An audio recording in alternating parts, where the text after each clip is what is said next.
सध्या आपण चर्चा करत होतो पुमा नायकीज या सगळ्या ब्रँड्स बद्दल. मग हे सगळे ब्रँड्स आहेत ना तुम्हाला तुमच्या वडिलांच्या पॉकेट मनी मधनं येतात.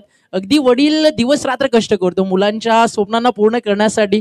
मात्र सध्या जर तुम्ही 7,000 रुपयाचे आणि 8,000 रुपयाचे ब्रँडेड शूज घालता ना, तर ज्यावेळी ते शूज तुम्ही ज्या ठिकाणी ठेवता त्या ठिकाणी बापाची चप्पल असेल तर तिला होल पडलेत का पहा एकदा जरूर. आणि जर त्या चपलीला होल असतील ना तर तुमच्या त्या ॲडिडास शूजला किंमत झिरो आहे. आपल्या पॅशन्सला ड्रीम्सला कंप्लीट जरूर करा. मग त्या ड्रीम्स सोबत आई वडिलांची स्वप्न पूर्ण होत आहेत का या गोष्टीचं आवर्जून भान ठेवा. आणि फार जुनी म्हण आहे ना एक की हंतरून पाहून पाय पसरावं. अगदी त्या गोष्टीचा ना भान प्रत्येकाला असायला हवं. कारण जर समोरच्याकडे 1 करोड आहेत ना त्याला 8,000 रुपयाचा डिफरंट काहीच वाटत नाही. मग जर तुमची सॅलरी 10,000 किंवा 12,000 आहे त्यामधून तुम्ही महिन्याला 8,000चे शूज घेता तर ते चुकीचं आहे. यंग जनरेशनसाठी हा मेसेज फार इम्पॉर्टंट होता. क्रिकेटच्या थोड्याशा व्यतिरिक्त आपण जरूर गेलो. मग तुम्ही जर स्वतःच्या वरती ड्रीम कंप्लीट करता तर हॅट्स ऑफ आहे तुम्हाला. त्यामुळे मेहनत करत चला, घडत चला, आयुष्य बदलवत चला.